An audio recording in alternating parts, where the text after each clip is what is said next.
Ladies and gentlemen, welcome to another edition of the Rico Report brought to you by the Buffalo Fanatics. This is the Rico Report. Y'all know who this is. We know what kind of week this is going to be. We know what kind of weekend this is going to be. It's a big, big showdown. Bengals, Bills, 3 p.m. It's like the big fight that has to happen after school. You know what I'm saying? Two of the, you know what I mean, one of the baddest cats in the school. They really don't like each other and you need to settle something. So what do? You set up the date for 3 p.m. after school. Meet me there. Everybody's going to be watching. We're about to settle it. We had beef before, but it got broken up. They broke us up. We couldn't get, you know what I'm saying? We couldn't find a winner. So now the bout is on.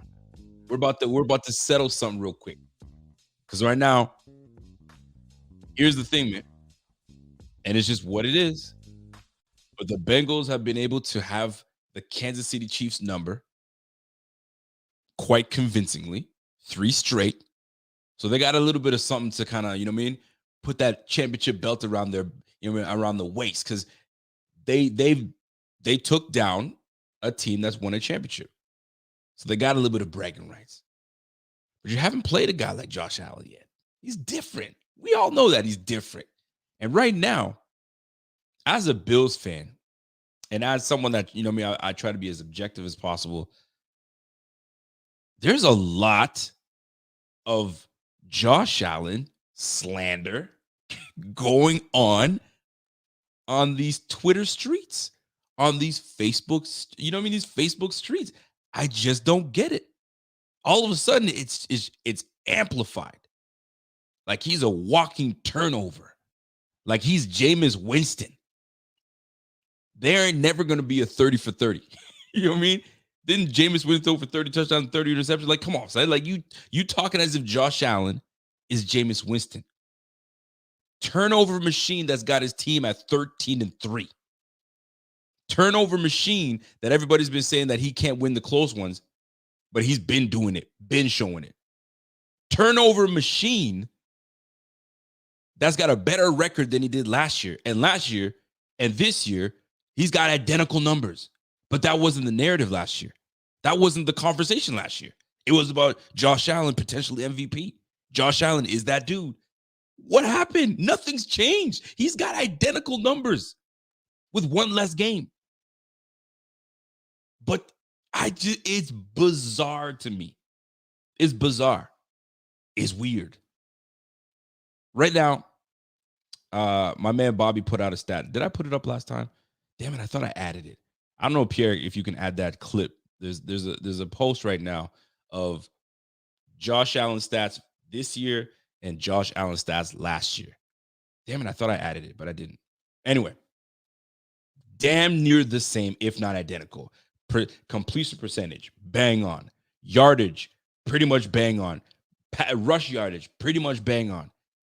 Interception ratio, pretty much bang on. So what has changed with Josh Allen? Oh, he's regressed. He's the same. If anything, he's consistent. A lot of people want to say he plateaued. No. It's called consistency. He's consistent.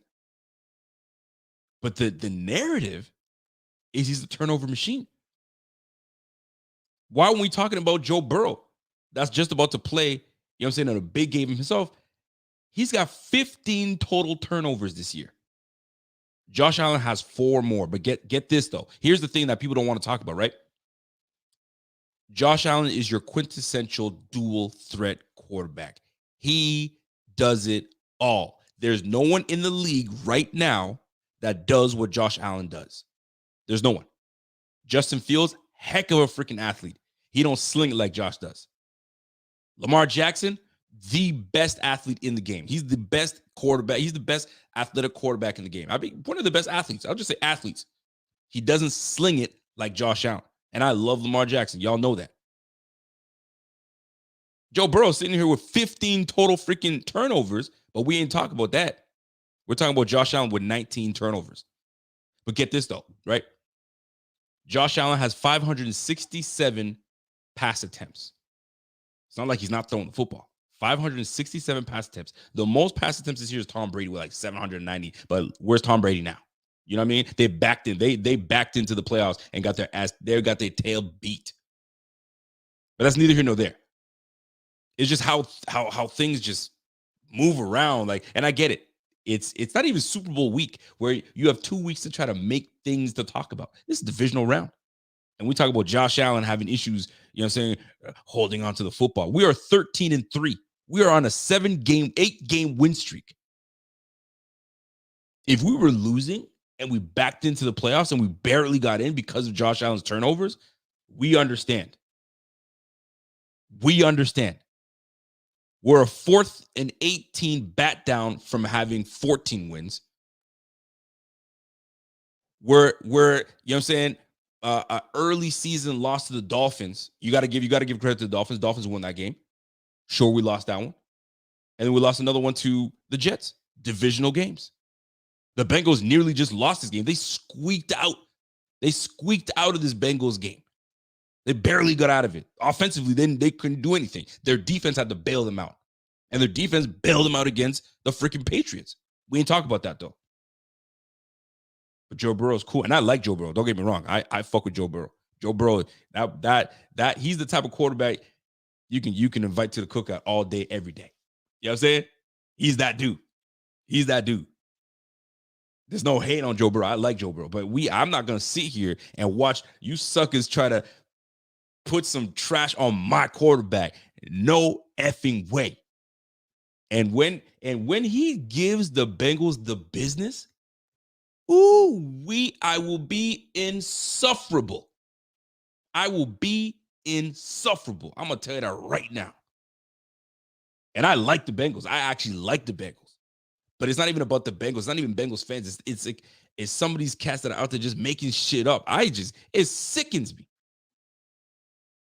Yo, Josh Allen has 124 rush attempts plus 567 pass attempts. The man has the volume. He's got the volume touches. Of course, you're going to have a couple turnovers here and there. 760 yards rushing. Joe Burrow running like that? Pat Mahomes running like that? Come on, Seth. The most rush attempts. Jalen Hurts, Justin Fields, Josh Allen.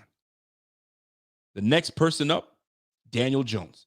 After that, Lamar Jackson. Joe Burrow has 75 rush attempts. Joe Burrow has 75 rush attempts. Trevor Lawrence, 62. Pat Mahomes, 61. Josh Allen doubled that shit. Are there going to be a couple, you know what I mean, knockdowns and turnovers? Yes, that comes with the territory when you do that. The more you pass the ball, sometimes the more interceptions you're going to throw. How many interceptions did my man Tom Brady throw tonight, this year? 9? 10 interceptions? Like, it's just going to happen. The more shots you take, sometimes the more chances the ball is going to go in, but the more shots you take, sometimes you're going to miss some. It's just what it is. But this narrative right now that he's a turnover machine and the Bills need to. Listen, here's the thing. There was a crazy stat I saw somewhere, or somebody sent it to me. These games that Josh Allen's turned the ball over, right? We had two games that he turned the ball over. He had 2 interceptions against the Jets. We lost that game, right?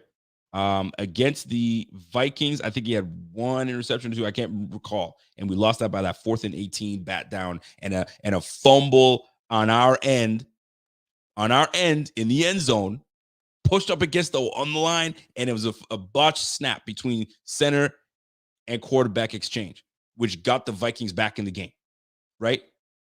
So, like, we got to look at the turnovers. You know what I'm saying? Like, total turnovers, cool, but just look at them. Just look at it. Would you look at that? Just look at it. Throws a dime dart to Cole Beasley off of Cole Beasley's chest into the interception. Like, come on, son. Like, talk about the turnovers, but talk about the type of turnovers that are happening. Is it all on him? Fuck out of here with that shit, man. We're gonna talk about it today. By the way, I'm gonna be joined by one of two guests. Both cats were supposed to show up, but one had some engagements that came up, so he wasn't able to make it. But we're gonna have my man Zim from the Cincinnati podcast that's gonna be joining me in just a little bit. You know what I'm saying? And he's actually right here. So, yo, handle your business until we bring him on. But anyway, I had to get that off my chest real quick because I'm sick and tired of slander. And it's the talking heads. And this is why podcasts like mine and like others, regional, if you will, local, if you will, that really know the team, that really put the work in and know the team, those are the people you need to follow so they can tell you the real goods. The real goods. You feel what I'm saying? You see what I'm saying? The real goods. You don't want to go to the Willie McGinnis. Not that Willie McGinnis doing. I'm just throwing out there. You don't want to go to these cats. They take a couple notes the night before and then talk about it. Messing up names, talk about players that are not on the squad no more. He's on IR, but he's talking about, well, we better watch out for Ike Butker because, man, Ike Butker hasn't played. You know what I'm saying? I don't want to hear any of that mess. So if you want real talk coming from real cast that know the real team, you come to the local cast that know that shit. I don't want to hear nothing from these cats that man, yo, put that shit up on the screen for me, man. Put that shit up on the screen for me, man. I'm telling you right now. I see you, Pierre's out. Let me put it up there for you. Before I bring my man out, hold on. I need to put some shit out there for people to understand what's good. Josh Allen is the epitome of consistency is what you want to talk about. I don't want to hear about he's plateaued, he's regressed. Take that shit out your mouth.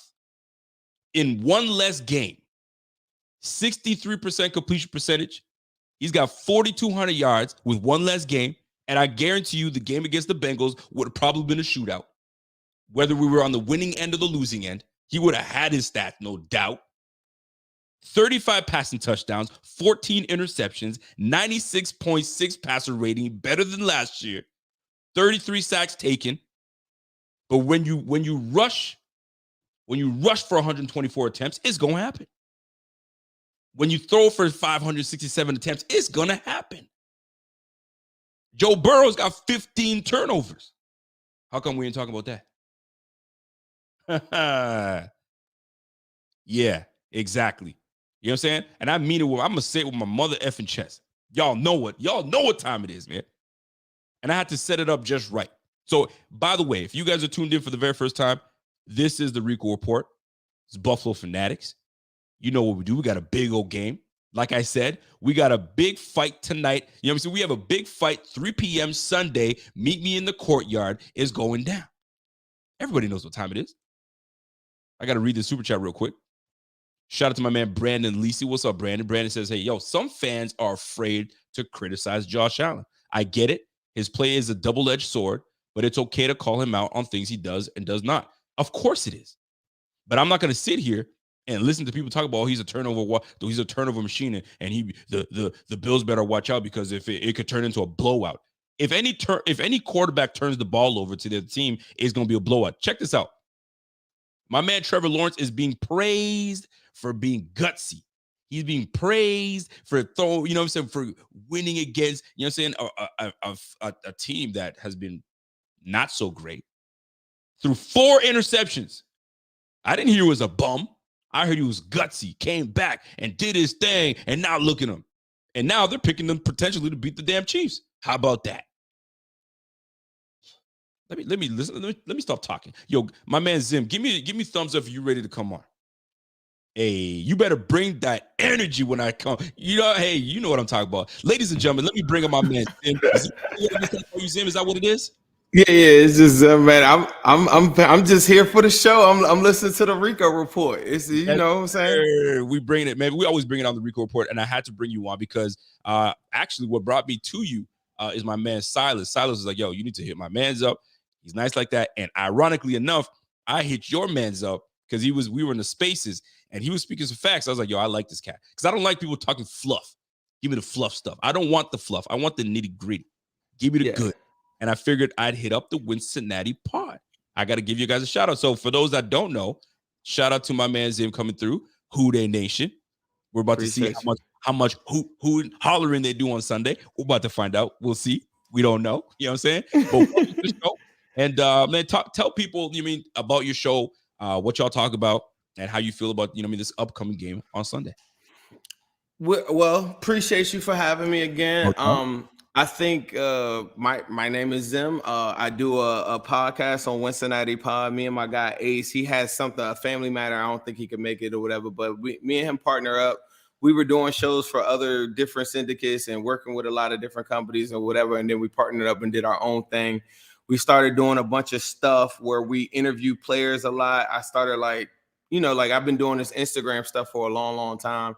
I built off of that, and I finally made my way to Twitter like 2 years ago, and then I started going crazy on there. So I built up a pretty good following like pretty fast. So you can follow me there if y'all listening. Zim Who Dey.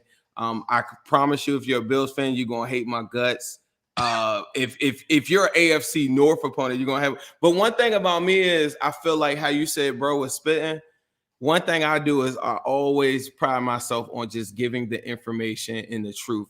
There is no shit talking or anything from my end. Like I just like to talk about what has happened, what's about to transpire based off of the information that we know. So that's just a little bit of a background. We actually had a real good interview with a defensive line, Zach Carter yesterday. I saw that. And he had some good input on he thought for strategy against Josh Allen. So it might be some Bills fans that might be like, I want to laugh at this. You know what I mean? So like this is one way that they think that they can attack Josh Allen. I thought defensive lineman Zach Carter kind of outlined some of that stuff. So I like that. And you know what? And I appreciate that. And there are, I got some I guess friends of the show that we bring on. We talk ish, and my team's gonna do this, your team's gonna do that. But there comes a time where you're like, the fun is over. Give me the goods, like where the ins and outs of the team, what's gonna happen, where the weaknesses are, where the strengths are, where there are things that frustrate you as a fan. That's the type of stuff we come on here. I tell people, if you want the fluff, you want the kumbaya stuff, this ain't for you. I talk about the team. I love my team, but I will criticize them right to the bone, right? So you know the drill. So welcome to the show, and I appreciate that. So if you guys want to follow, and if you guys want to hate, because you mean Bills fan, Bills mom they come strong, fam. They might. Look, I'm public enemy number one for a lot of different fan groups, but it's not. But like I said, it's just me saying what factual information is, especially like when it comes to guys like Joe Burrow. Like I'm just going to tell you what he's accomplished in a short amount of time, and sometimes that rubs people the wrong way. I like it. Now here's the deal. Let's get. You know what? Let me get into this because it's fresh right off your dome. Zach Carter. Zach Carter, player for the Bengals. He had some insight. He had some, I'm sure he didn't give you all the goods because he can't just, put everything out there. But what was it that he shed light on that you were like, oh, snap, okay, I didn't really think of it that way? Or was he just saying things that we all know? Josh Allen is mobile. He can get out of the pocket. You got to keep him in the pocket. You got to XYZ. What was it that he shed that would interest Bills Mafia to be like, you know what? That's right. He's actually absolutely correct. I think you got to think too, you're always going to get the conversations about Patrick Mahomes, right? As it pertains to like Josh Allen and this whole hierarchy of quarterbacks and all these different things too. Right. So our perspective on like quarterback play, just to let you know, is predicated on a defensive coordinator that is his only job is to make quarterbacks feel uncomfortable. And it's not uncommon, and it's not by coincidence, it's not by luck that Patrick Mahomes' worst 3 games or his worst game this season is against Cincinnati Bengals. So that's I think an average fan looks at like, well, I'm gonna kill Eli Apple, and we're gonna I like to do a deep dive on like the concepts and the things that make teams upset or their quarterback like uncomfortable in those different instances. So I think he was coming with a strategy. One of my favorite games this season might not be yours, but very similar. The Jets. Okay. This is a game we hear a lot of times. We hear about how if Josh Allen doesn't create turnovers, then it's just this is over, right? And I think that's a casual take. Okay. Jets game, like 5 weeks ago or something like that. That's a game where Josh Allen, I've never seen Joe Burrow throw for 140 yards like ever even in his rookie year. His rookie year is the greatest story untold, where he was on pace for 4,700 yards. That's so right. A lot of the strategies and a lot of different things and the concepts, and if you look at the makeup of the Bengals, a lot of it is built a lot like the Jets defense in that regard, where you don't have these huge names. You got a guy in Carl Lawson, who is the equivalent of Trey Hendrickson, bringing pressures around that edge position, a healthy 8-man rotation. One of the conversations that is not being talked about is guys like Zach Carter, Cam Sample and company, Joseph Osai. They keep them fresh. And one of the things that they do is they don't get a lot of sacks, but they get a lot of pressure and they stay very disciplined in their gap assignments. So he was talking about caging him in. He was looking through Josh Allen going through the A and the B gaps, and I feel like they're ready for that. Keep in mind, we got killed 2019 by a guy named Lamar Jackson. You guys probably have heard of him. Yeah, we heard. He's pretty mobile. So when we went to that draft that upcoming year, we went and got 3 freak linebackers that we said, okay, let's just see which one of these guys work. From that draft, Logan Wilson, Jermaine Pratt, and Akeem Davis-Gaither have been balling like now on a new level where I know that there's no world that we can retain them all. But the makeup of our team is built to Cajun mobile quarterbacks. We've never seen a quarterback anything like Josh Allen. But part of the concepts are, I'm just giving you the background. Part of the concepts is Patrick Mahomes, uncomfortable, wants to improvise and make plays. Absolutely. Running mobile quarterbacks, having linebackers go sideline to sideline. No man-to-man concepts, all zone concepts for the most part, so that you never have your back turned to Josh Allen if he wants to scramble. That's the concepts of what the Bengals are going to run for the most part. I absolutely love that you brought up the New York Jets, because the New York Jets really made Josh Allen uncomfortable. And with what in what I noticed by watching the film and watching the game all over again is when with any quarterback, take away one quarterback, one weapon of choice, you gotta spread the ball around. And what they did was they doubled up and bracketed my man Stephon Diggs and put their number 1 Sauce Gardner on my man Gabe Davis. So now Josh Allen's like, oh shit, okay, I don't want to force in the double team, but you got my man locked up. So now I've got to really spread the ball out and use my legs. And now that's what they forced him to do, use your legs. But guess what? We ain't going to let you outside. So you're going to have to throw the football and you're going to have to find a way. First matchup, they did a great job. Then we adjusted. And then we kind of figured out how to do things. And then obviously quarterback play played a big part. But at the end of the day, we did what we're supposed to do. So the Bengals, I feel, are going to do the same thing. And you said something that I've been saying for a year and a half now. You guys are very, very disciplined. I noticed that in that last match with the last year when you guys went to the Super Bowl and you took down the Chiefs, y'all had Pat Mahomes frustrated as ever. Y'all did not get out of pocket. Y'all did not miss an assignment. You stayed within the assignment. And he's going to run. I swear he must have ran for 200 yards lateral going back and forth because you guys stayed in where you're supposed to do and you frustrated him. But here's the difference, though. They're 2 different quarterbacks. Although Pat Mahomes gets creative and does all this scampering stuff, Josh Allen is a little different. And I feel that this is such a matchup that it could go very, very left or very right. You know what I'm saying? And in this case, I'm hoping it's very right for us, and that we have a matchup. Now, the beginning of the year, the first 7 minutes of the game, I'm gonna tell you, I'm gonna be real. I was uncomfortable. When we played y'all, I was uncomfortable. You know what I'm saying? First, and I felt it. I was like, yo, they're gonna test Trey White out right now. And surely they did. And I started feeling uncomfortable. Now, I gotta flip it to you now. The defensive coordinator. What is it about your defensive coordinator what is he gonna muster up for Josh Allen? What do you feel like he's going to do, taking some from what Zach Carter told you and what you've seen? How do you feel that he's going to put a specific game plan for Josh and what he's going to do? You know what's crazy? Another dude I rock with that they're not talking about on the injury report, because I know we're gonna probably get the offensive line pretty good. I would probably be talking crazy if we had our CB1 and Cheeto Bay Awuzie. And I'm not like a big injury guy, like bringing it up, but I Yep. do think that that is a big difference, and I'm glad you pointed that out. And that is the opening that I could see. I think that Gabe Davis actually is gonna have a good game. I think maybe even a big game, because I think that they'll go with the bracket, like the bracket coverage on Diggs, because one-on-one, they're not going to like that matchup. Like, I'll be the first one to tell you that the Bengals cornerbacks are not elite coverage cornerbacks. They're elite tackling cornerbacks. Okay. One of the things that they do really well, like Eli Apple hasn't relinquished a lot of yards. The game that he had last week, and this has happened to him 3 different times, is 3 constants. Teams that run the football heavy, they ask him to come in and run support a lot. And I thought he got caught with his eyes in the backfield. It happened to him in the Falcons game, a 75-yard pass before the half.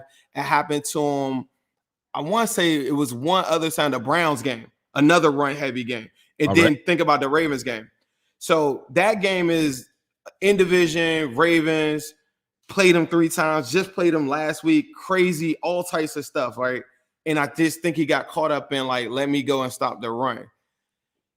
In the Josh Allen game, I think the concept is going to be, let me see how patient he is. As great as a quarterback he is, it's got to be about, I don't care. I don't care if you run for 150 yards. I've had people tell me, like, oh, we're going to run or whatever. The Chiefs told us that too, right? And I hate comparing it because they're not the same.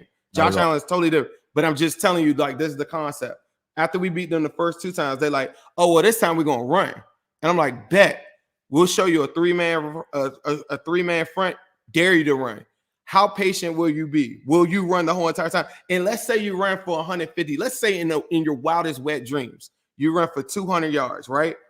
The key to Lou Anarumo is, did you score? And this is the main important factor that I want everybody to know. You could walk out of this game and say, bro, we ran effectively all day, right? We've had that happen. The Chiefs ran for 160 in that game. The game ended at 27-24 because it's about possessions. Absolutely. Life is about opportunity and possessions. The Dolphins game, they're not as good as you, but you know what you all did? Y'all gave them the opportunity to be on the field with you. Do you know how many possessions the Dolphins had in the game against you last week? 15 possessions. They had 15 and we had 16, something of that nature. Do you know how many? So look, so check this out. This is where the magic happens. This is where it gets real sparkly and bubbly. Do you know how many possessions that the Bengals and Ravens game had total? I don't know. What was it? 16 possessions. So Joe Burrow literally only had 7 possessions in a run-heavy style game where they're saying, I'm going to limit your opportunities. The difference is, I thought the Dolphins, and y'all saw their coordinator got fired right after the game because he was stupid to try to zero blitz. Sure, I'll show you a zero blitz look. Sure, like 2 times. But the Bengals are going to show you these multiple looks and be able to try to confuse them throughout most of the game, right? But the possessions are the only reason why the Dolphins were in that game. You can't give bad teams opportunities and different things like that. The Ravens, we controlled the game early on. The game could have been 14-0. They took a pass interference off, whatever. We started off the game 9-0. They then ran the ball effectively, but they weren't scoring. In the Chiefs game or any of these games where guys like throw, we just come back, say it's a 7-point lead or whatever. They're going to sit on the clock. They're not going to give him 15, 16 possessions to go score 30-something points. So every single possession has to count. And if it goes to a shootout kind of concept, Joe Burrow's 100% game with that, because the game that was like 12, 13 possessions, he threw for 450 yards on them, 4 tutties, 0 interceptions, and Jamar Chase went for 266 yards on the Chiefs. Against the Chiefs. Right. And then you'll say, well, my defense, it's about possessions, bro. Like, I don't care who think about. If you're a Josh Allen fan right now and you're saying, bro, like, I don't care about none of that. Like, it's Josh Allen if I got the ball. That's how we are about Burrow. The game last week was a different type of game where it was a conservative game plan because you know that the opposition can't 100%. Score. So we were limited in possessions. For you guys, it will be I think that everybody says it's a shootout. It's a shootout. Maybe, but if the Bengals get like any bit of comfort, they're not going to keep on throwing, because throwing means incompletions. Incompletions means more time on the clock, more possessions, and I don't want to give you more possessions. That's what Lou Anarumo is going to do. Would you guys say you guys are, in your opinion, are you a balanced team where it's a rush, it's an even amount of rush, even amount of pass? Are you more pass heavy? Because that plays a big part in what kind of scheme we're gonna get from you. That plays a big part on what kind of game this is gonna be. Because both these teams are very different from the last matchup, completely different. So I'm looking forward to seeing what transpires, because I'm looking at your rush, and I like Mixon. I like Perrine. I think they're both fine backs. I don't think Mixon's the same back he was a couple years back. I think he's taking a step back, but he is also coming off of injury. So I do respect that, and I get that part. I just don't see him. I don't think he's the same Mixon. Now, that in mind, you guys have Joe Burrow, and Joe Burrow is a very controlled. He controls the offensive extremely well. Gets in and out of his checks. I see it. I've been watching y'all, and I see what's going on. And I'm trying to think for Bills how to take away things that you guys do well. And obviously, your three-headed monster is Boyd, Higgins, and Chase. So do you take that away, play heavy zone, and keep everything in front, and allow Mixon to take the dump off? Because that's what it is. Dump off to Mixon. Very good back catching out of the backfield. Is that effective for the Bills? Is that what we're going to do? Do we just send 4?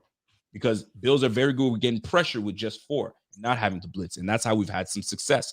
And you brought up the corner. You couldn't pay me to pronounce it. Cam Taylor, but no, not even the one that you said that was injured. Or Chiwuze or something like that. Chido Awuzie. I'm not even going to bother with that. But so that's our CB1, but he tore his ACL on Halloween. And that would have made a big difference, is what you're saying. So when I think of what we have, and we lost Von Miller, what a closer, what a difference maker would have been, because it's a different game. So I guess what I want to get to is, what is it where do you see the Bengals trying to attack and trying to I guess really find an advantage somewhere? Because the fluff stuff, the basic stuff is take away Chase, bracket Chase, and dive a little deeper. Where is it that, you know what I mean, Mr. Callahan, try to find a hole? Let me tell you, there's some scores, and this is how our philosophies are different. Like, I watched the end of y'all Bears game. Like, Zach Taylor would never try to score like the Falcons game. Joe Burrow had 481 yards in the game and just conceded like the rest. Just kneeled it out at the 1 yard line. Like, they're not that type of style of team. Like, they're not trying to run it up. None of that stuff. Like, the announcer was like, he should go break Norman Brockwell's record of the most passing yards of all time. The only time we ran it up on something was the Ravens, because he was talking trash. So Joe Burrow gave him 525 yards. That's the only thing you'll get from Shiesty. But as far as God, y'all you have to Shiesty. when he dealing, if you get sacks on him, get him pressure, he's Joe Burrow. When he starts to move around and starts to go and scramble, it's Shiesty season. Oh boy. Joe Burrow currently right now, right, is a guy that I don't believe that you can blitz. So if your front 4 get home, that's the key, that's the ticket. The 3 losses that we had at the beginning of the year, the constant was Myles Garrett, Micah Parsons, and TJ Watt. Those 3 guys caused them a lot of problems early in the game. But all 3 of those games had 3 different things that happened. The Bengals come back and take the lead, or they go to overtime, and then we lose by walk-off field goals. Right. You know how you say we lost these 3 games and they were only by 8 points. Absolutely. You know what the Bengals 3 losses were? By 8 points. It's the same concept. It was early in the season, and I hear that a lot. So I was like, yeah, we did the same thing. Now, when we played the Browns on that game on Halloween, crazy thing, assistant coach dies before the game. Cheeto Awuzie tears his ACL. It's a lot of weird stuff. We got our asses kicked straight up. Uh-huh. So that's another Myles Garrett game. Then we came back and gave him the work. But look, if you try to blitz him or whatever, I feel like Joe Burrow is not the guy. 82.8 PFF grade, 3rd in the National Football League if you blitz him. 63.6 completion rate, 11 tutties, 2nd in the National Football League. Only 3 interceptions, 110 passer rating, 2nd in the National Football League if you blitz. Last week against the Ravens, he was blitzed. 11 for 14 in those plays that he was blitzed. He was only sacked once for a rating of a 142. In the first game, the first play of that game that you saw on the Monday night game, the first one they tested Trey White down the field is Jamar Chase. No doubt. Later on, Damar Hamlin blitzes Hayden Hurst in the seam. So these are the things that I'm thinking about is like, okay, are you going to make them be patient like the Ravens are?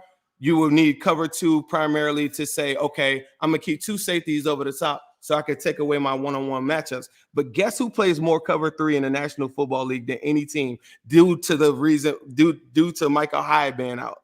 Talk to me. The Buffalo Bills. And if you guys are at home and you're checking this out, more cover 3 than any team in the National Football League. Do you know why that drive looks like why it looks like? Because he's just looking at one-on-one matchups. I had a good talk with Marlon Humphrey one time, and he was telling me, he said, bro, Burrow, I don't even think he's that great. I just feel like he just takes one-on-one matchups, and he got these guys or whatever, and cool, whatever. That's what he's going to do. When you're playing cover 2, you don't have the option to be able to just throw these go balls like we were last year. You guys, the Falcons, the Saints, and the Jets, and the Dolphins, the only team all year that showed us cover 3, and we cooked.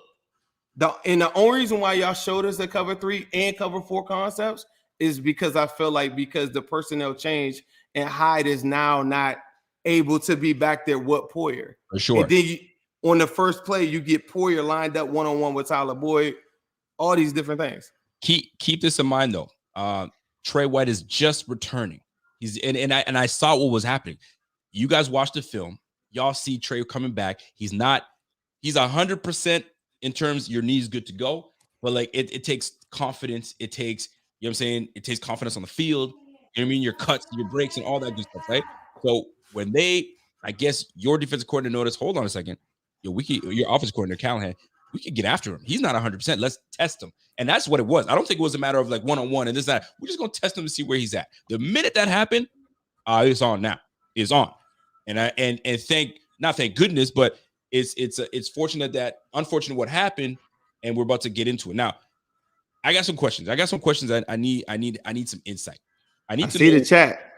They got questions too. The chat is buzzing right now, and I want to get into the chat. And I'm gonna get because I know people are like, I got the cover 3 stats straight from ESPN Next Gen. If you go back and look at that play, Poyer is lined up with Tyler Boyd. And if you go look at the touchdown, you're in cover 4, 2-man look, not too high.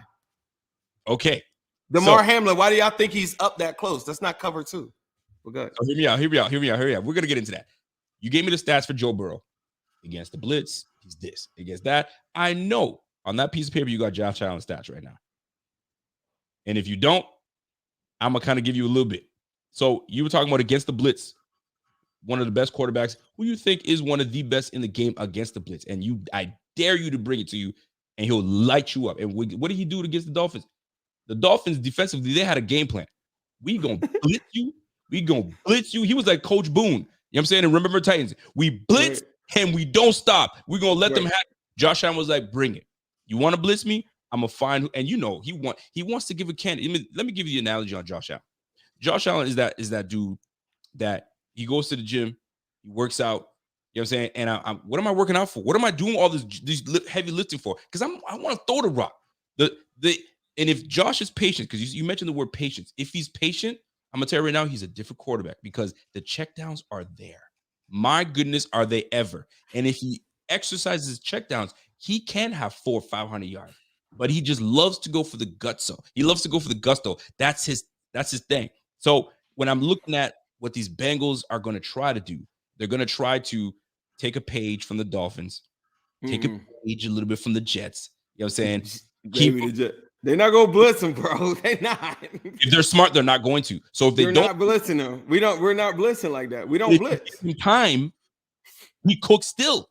Josh cooks when you give him time. Josh cooks when you blitz. So like, really and truly, how do you stop a guy that is different?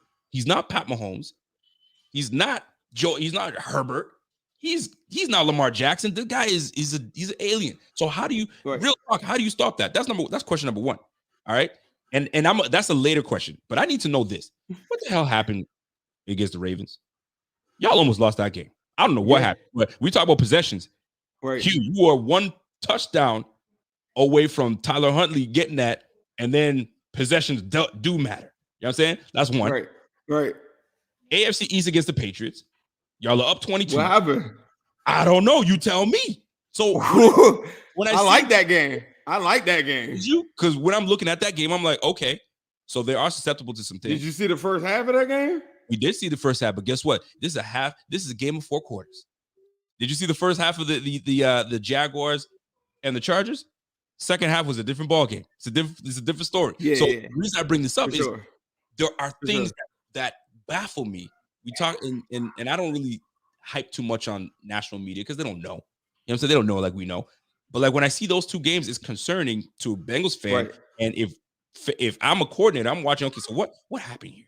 And I'm sure they saw some holes that can be had. So what happened in those games? I need to know. Where were the errors? And are those fixable things? The first question. My man is breaking up, so I'll wait till he comes back a little bit. But I think those are fair questions. And he's probably talking right now as I'm talking. So hopefully we can get his connection back up. But as my man Zim is kind of calculating, and I like how he's coming in. He's not poo-pooing on the team. He's merely putting out, the numbers. His quarterback is nice against the blitz. His quarterback, does a whole bunch of good things. But like, you're going up against a pretty good defense as well. I mean, we've got some experience going up against some good quarterbacks as well. So it's going to be interesting to see how this all plays out on this Sunday. I want to know what Leslie Frazier's got up his sleeve. We were able to get a very good idea of potentially what can happen. It was like a sneak peek, somewhat of a blessing in disguise, if you will. And I hate to use that term in this moment, but a blessing in disguise a little bit, because we were like, okay, so these guys are going to try to air it out. So now it's up to Callahan to kind of change the game a little bit. Leslie Frazier is going to have a game of his career. To me, this is a huge, massive game because it does a lot of things. It allows, and I see you. I'm gonna bring you in just a second. It allows. Actually, what am I saying? Let me just bring you on right now. What I was saying I said this is going to be a big game for Leslie Frazier, as you're talking, because two things are going to happen, and I don't care for it too much, but like Joe Burrow will have bragging rights. Mr. Shiesty, he's not going to be Joe Burrow like you said. He's going to be Mr. Shiesty, because Shiesty, you know what I'm saying? He's 3-0 against, in Kansas City, and now he's going up against a top dog, a top G in Josh Allen. If he takes both those cats, he reigns as that dude. You know what I'm saying? And we can't help that. So I'm gonna put it. I feel like we were all robbed on that Monday night game of like MVP campaign performances, right? 100%. Like I almost feel like it was like a Heisman moment. I'm sorry 100%. About that. My computer wanted to do some weird update or something. I don't know what that was. But the first thing, remember I said earlier in the show, the Bengals have never seen a quarterback anything remotely close to Josh Allen. I want to make that very clear. Like, so there's the uncertainty of that, but I think it goes both ways. As far as like Joe Burrow, it's just efficiency, and it's just a team that they're just efficient. And what I was gonna say, you asked me about the Ravens game first. Yeah, the Ravens game, the Ravens, and then the Patriots. So I don't have an answer for that. I tell people this all the time. I tell Bengals fans, I say, hey, look, Josh Allen is gonna break out of tackles. It's gonna have you frustrated. Josh Allen's gonna launch a ball down the field. Guy's gonna catch it, or it might be a PI. It's gonna be a lot of crazy stuff that you're not gonna like be ready for that. Yep. And so everybody's hip to that if they're being real. The Bengals have to get pressure with their front four. They don't really blitz that often. They'll send some blitzes with Mike Hilton's, but they're predominantly like run blitzes. You talked about the Ravens game. Me going at that Ravens game, I talked about the possessions. I was very disappointed on how that game should have got closed out. Like Burrow had the ball with 4 minutes left, and I'm used to him getting the ball 4 minutes left and then putting it up. Closing time. Closing time. Like Jamar Chase, I thought had a drop on that one drive or whatever, and then nobody was really open. I think he went the conservative way. I don't know. You know what I'm saying? That's one of them games we just played them the week before, and just behind the scenes, I just thought it was just so y'all know. You know how the division games go. I thought like our fans were complaining about this a lot, but bro, y'all could go watch this. I feel like they were trying to like hurt us, and they rested a bunch of people. Tim, don't go there. I'm gonna tell you why, bro. It's video of like Marcus Peters punching dude and all this other stuff. And then check this out. Our starting right guard gets hurt in the game where the guy looks like he could kind of pull off of it, falls right onto his leg. Fam. It's clear they had an agenda, and then their coach made no mistake about like, oh yeah, I ain't see nothing. And then, but y'all don't know the history on that too. Listen, like you don't have to explain anything in the AFC North. It's a battle. You don't gotta explain. It was nasty, bro. Like that stupid flip, that coin flip game was nasty. Let me tell you, it's funny that you bring up they were kind of doing some funny business. Because I mean, I wouldn't even call it dirty. It's like, if you know you're better, it's just like unnecessary. Like after the play, like every single play you pull in, there was turning ankles and like weird. Like I'm like, all right. I mean, some dumb stuff. Check this out. I'm watching the Bengals Bills game, and two things stood out to me. And I was like, ooh, what's up with that? Trey Hendrickson, I think it was Trey Hendrickson, comes around the corner. It doesn't get to the quarterback. He's falling and does a hip roll into the legs of Josh Allen. I said, nah, fam, you didn't just do that. You know what I'm saying? He put a little extra something into Josh Allen. And I'm like, funny business. All right, cool. Trey Hurst, amazing block on Teron Johnson. He came in and put a block on Teron Johnson, right? I get it. You got to finish your blocks. Teron Johnson's back to him. He's in turf. That's the injury that happened with the concussion. Here comes Hayden Hurst. Boom, right into. I was like, unnecessary. So, but you don't think that's just the standard pancake block, though? Bro, the pancake block is when I'm facing you and I put you on your back. Pancake. When your face is if I'm initiated in a block and your back could be turned to me, I'm still entitled to be able to push you down on your back. You know you have him when he's on his face first. You done. The play is over. But when you put your helmet into his back and then cause a concussion, because I know ain't no way that concussion was caused from that first hit. But I bring that up because I find there's some funny business. But when teams are starting to get to know each other and you're trying to, dominate, I get that part. So now, let's get to the nitty-gritty. Right. Yeah, but hold on, the Ravens game real quick. You asked me about that. Don't you feel like that would be similar to me asking, like, why were y'all in the, like, with Skylar Thompson? Like, why was that game close? Like, to me, it's like a win is a... It was close, though, because everybody's talking about it right now. Everybody and their mama's talking about it. Turnovers. Josh is giving up the ball. We gave up the football. They turned the ball over 2 times too, right? But Tyler Huntley was running, looking like Lamar Jackson. He's a fast quarterback, and they're a heavy. Good. They run like a triple option. He didn't like. Let me tell you this: there's only one quarterback that's thrown over 300 yards on us the whole entire season, and that guy's name is Tom Brady, and he did 70 of it in garbage time on a meaningless drive at the end of the game. Like, it's like nobody really throws on us. I thought that game plan was really good, efficient, and they ran the ball like crazy. Like, that's a dangerous game though that you playing, because like I said, you run the football. They ran for probably 160 yards. How many points they score? Like the Ravens, look, the Ravens, like the biggest Ravens losses on the whole entire year were a week ago. We beat them by 11 points. That was their biggest margin of loss of the whole entire year. Because remember, you played them. Yep.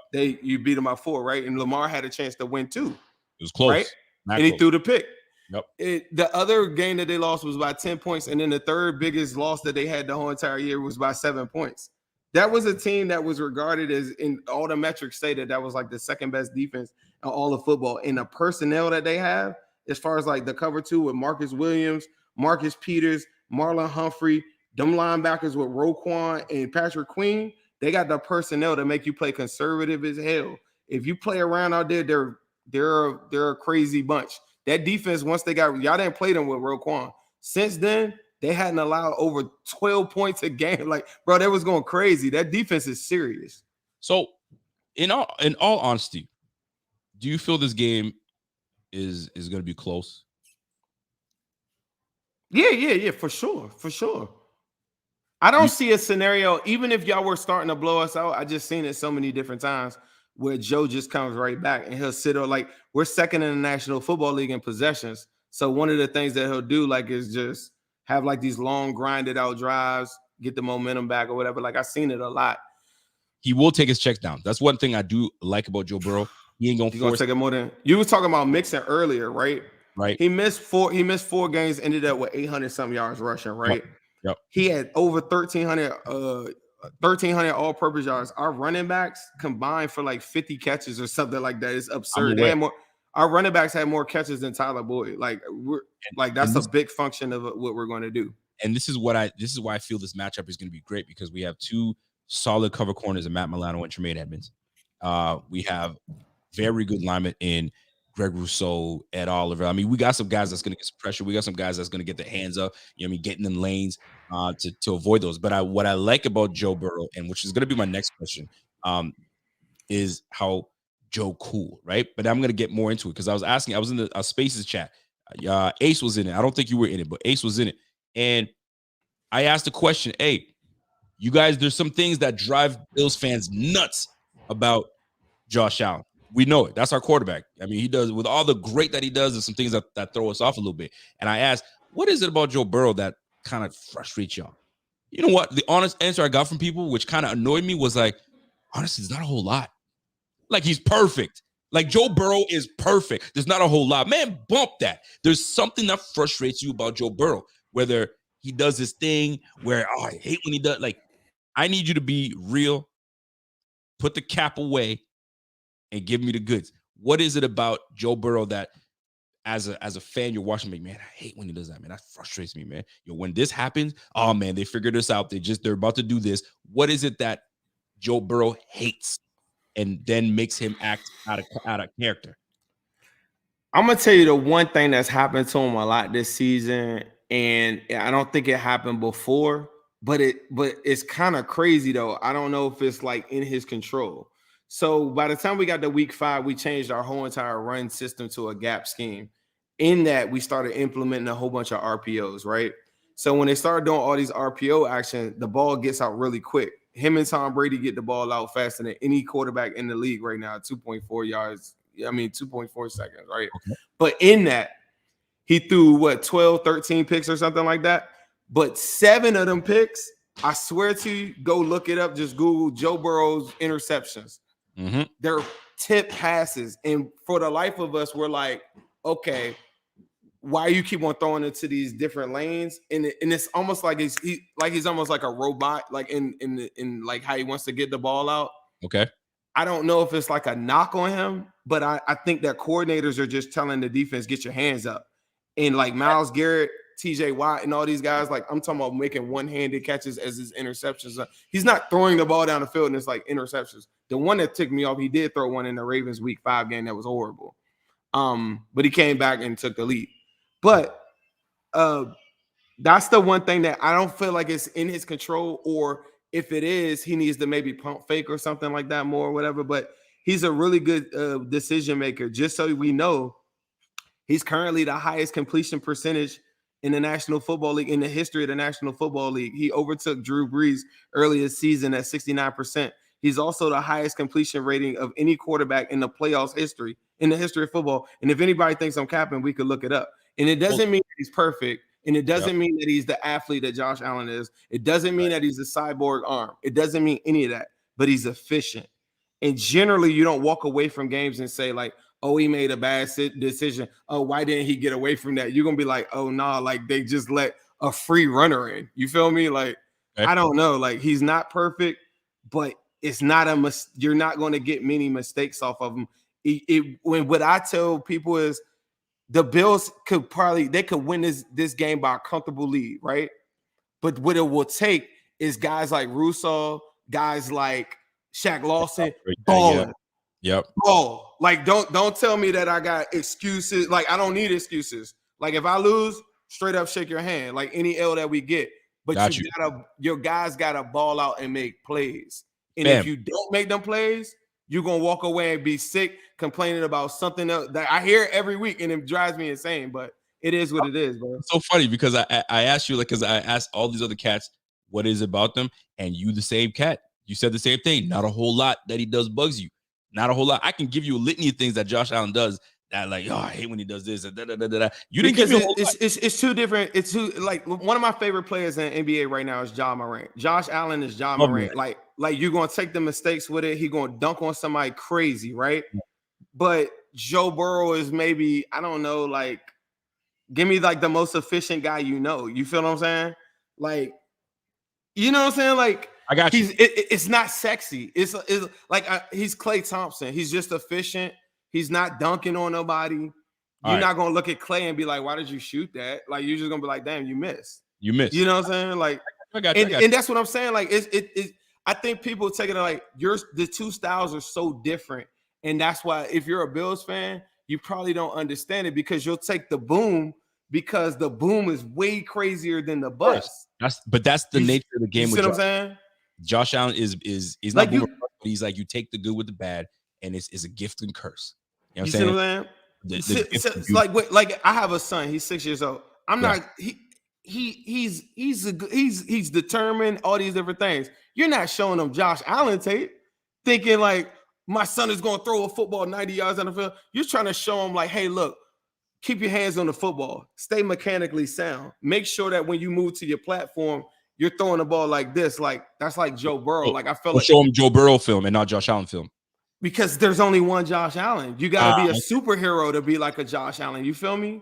Okay. So you see what I got you. Now here's if you want to be like think about Joe Burrow, how he got here. He had to beat out guys at Ohio State. Like he wasn't like regarded as like this guy, whatever. He had to practice to get to the point that he was at to be like, okay, whereas Josh always had arm talent, he just had to work and hone in on his skills to get to the point where he's at. Where I feel like Joe Burrow he'll never have the arm talent of Josh Allen. He'll never be able to throw the ball that far, and he'll never be able to do certain things. So you got to take the good with the bad with it because his good is so much better than everybody else's. But Joe Burrow they had to go get Chase Burrow. Yeah, Chase Burrow. They had to go get Jamar Chase for him to kind of get him going. But that's what you need. You could say that, but let's just recap our season. Diggs, I get it. Let's recap though. Go ahead. Joe Mixon missed 4 games. Hayden Hurst missed 3 games. Jamar Chase was out 4 weeks. When he went out, he just threw it to Trent Irwin. Before Joe Burrow, T. Higgins missed 4 games as well. He was concussed in the Jets game, knocked out of the Steelers game, suited up for the Browns game. Like he didn't have all these guys. When we played the Browns game, he didn't have any of them guys except Jamar for that one game. So all those narratives he killed. Did he have? But hold on. Did he ever have both of them out at once? Yeah, Browns game. He had no. Thank you. He always had one of them. And if you could tell me T. Higgins, it can be a number 1 receiver on any other team. Facts or not? Yeah, for sure. So take away. So Higgins is gone. Jamar is in. Jamar is gone. Higgins is in. He's always got a number 1 receiver to go to. So you can't say, oh, the injuries happen. You know what I'm saying? That's why I got to get you on that. You feel me? Now, if you take Dick. Well, you started off. At the very beginning, you said T. Higgins and Jamar Chase, and you named all of. But I'm just showing you throughout the season, though, he did go games where all of these guys. Both. I get it. Well, but I'm saying even in some of them games, like say when we went to go play the Chiefs, he didn't have Mixon, he didn't have Hayden Hurst, or it's not like he had all these guys at his disposal every game. But that's not even my point. Life is like this. Tom Brady isn't the best quarterback of all time because he has the best arm or any of these different things. Like these are 2 different. Like I don't need arguments of my skill positions on to build up my guy. Right. Facts. Life to me is about like resources. So whoever has the most resources, Tom Brady had Belichick, all these resources around him, and that's what creates the GOAT moniker and all these different things like that. Joe Burrow, could he be as successful as what he is right now? Maybe not. Maybe not. We'll never know.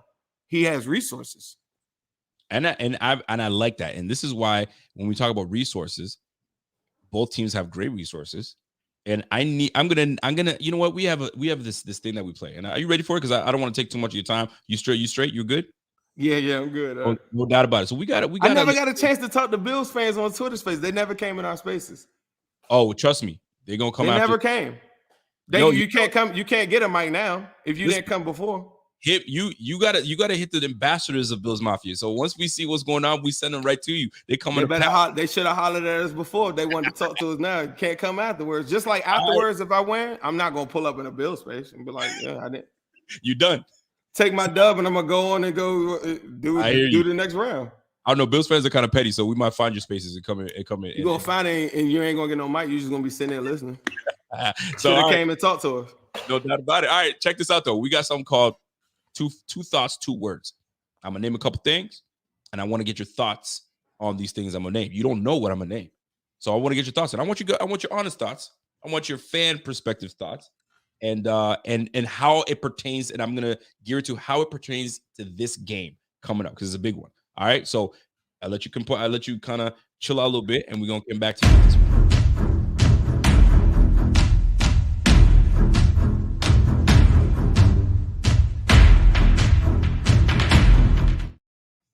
Ladies and gentlemen, I'm with my man Zim from the Win City Pod. Who Dey Nation in the building right now, and we're about to play a game called 2 Words, 2 Thoughts. And as pertaining to this game coming up, my man doesn't know what I'm going to ask him. So pertaining to this game, I'm going to name this player. You give me the thoughts on this player and how you feel how this person could affect the game and what the overall thoughts on this player is. Dawson Knox. Red zone threat. A nightmare matchup out of the matchups that I look at for this game. I feel like they have the edge at the tight end position. I like it. Trey White. Hopefully I can get him on the island and get a one-on-one matchup with Trey White, and his impact on the game will be felt if he's in those one-on-one situations. You feel that confident, huh? You feel good. I got Jamar Chase and T. Higgins. You feel that Jamar Chase is one of the best receivers, if not the best receiver in the game? Yes, sir. Is he better than Stephon Diggs? It depends on the scale that you look at it. Who's more accomplished? Stephon Diggs. Stephon Diggs has always been one of my favorite wide receivers. You got to understand, too, I live in the D.C. area. So one of my good friends is a running back coach at Maryland. So I'm a Maryland enthusiast. So I love Stephon Diggs. But he ain't no spring chicken anymore. Jamar Chase is 22 years old. So it's two different conversations. He's a baby. Do you remember the last time the Bills played the Bengals? It was in Buffalo. No, not really. Do you remember that there was a play that Dawson Knox, he caught a football on the sideline and he turned up field. And I don't know who the cornerback was, but this cornerback absolutely. I feel like... Yeah, I think it's coming back. It's coming back. You remember it? I think so. Bills fans remember it. I just wanted to put it out there. What year was this though? 2019. 2019. I think it was. We sucked in 2019 too. You guys had Andy Dalton at the time. Yeah, so, he sucked. 2019. That's when we at the end. Was it the beginning or the end? We went to tank mode at the end. Yeah. You guys had some guys, but it wasn't good. But Dawson Knox came through and he handled business. Somebody told me the Bengals record versus the Bills in the last 5 or 6 matchups is like in favor of the Bengals. I don't really like my memory. My memory isn't the greatest though. I don't know. It's been back and forth, but you guys have like a 5-game lead on us or something like that. Jesse Bates. The most important person in this game defensively for the Bengals for sure. Talk to me. I need to know. Bills fans need to know, what is it about Jesse Bates? Because one thing that he isn't, I think he's a top 5 safety in football. But the one thing that I will say is I feel like he's one of the best outfielders in football. And if Josh is going to be throwing the football down the field a lot, if he throws it anywhere near if he throws it that many times like how he did in the Dolphins game, that's insane to me. You don't think he's going to? You think he's afraid to chuck it up? What to do? It's risky. Risky. It's risky because if it doesn't work in your favor, it goes back to my original philosophy of like our coordinator is waiting for you to throw a deep shot, and that's where it's big on big. You know what I'm saying? I keep on talking about like your guy got a ball out, and if he does, then you can win the game 100%. Yeah. But Jesse Bates is a strength of our team as well too. And what does he do? He stops deep passes. That's just what he does. So he's a great outfielder. Probably, if not the best in the game, he's one of the best. Like our safety combo is lethal. I really like our safety. If Micah Hyde and Jordan Poyer healthy, Jesse Bates, Von Bell healthy, you taking your squad or you taking the best in the league in Poyer and Hyde? It's hard to say because Hyde isn't healthy, and I have my healthy safeties. Damn, you know what? Hyde is healthy right now, but they don't want to play him. He might come back next week though. That'd be something. That'd be something. He better come back next week. I see how you kind of worded it. I think that would have tipped the game a lot too, because I think the concepts that I was talking about in cover 2, you would have been able to implement them a lot more in that instance. And I think that's where the one-on-one matchups go or whatever. But I just think Bates is like one of them guys, bro. Like he's a really good. He's one of the best safeties. Von Bell, he's important to the game. I think that early in the season he made a bunch of picks. He's always got his nose around the football. Every single snap that you see, you're going to see Von Bell and Jermaine Pratt ripping at the football like you've never seen before. And the last 4 games, they called 6 turnovers. And that's just I feel like our defense at times is an extension of the offense where they tried, like the number one thing they're trying to tackle, but they're trying to make turnovers. That's just DJ what Reader. they do.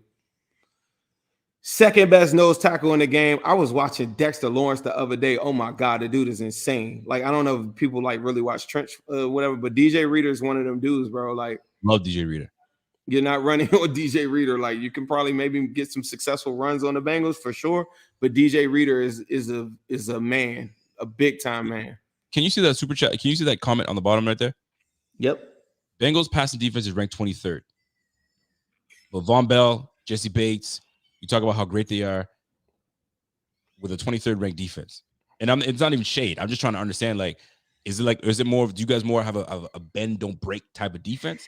Because I know you said you don't get a whole bunch of sacks, just very disciplined. They don't get a lot of sacks. They don't get a crazy amount of picks, especially from the cornerback position.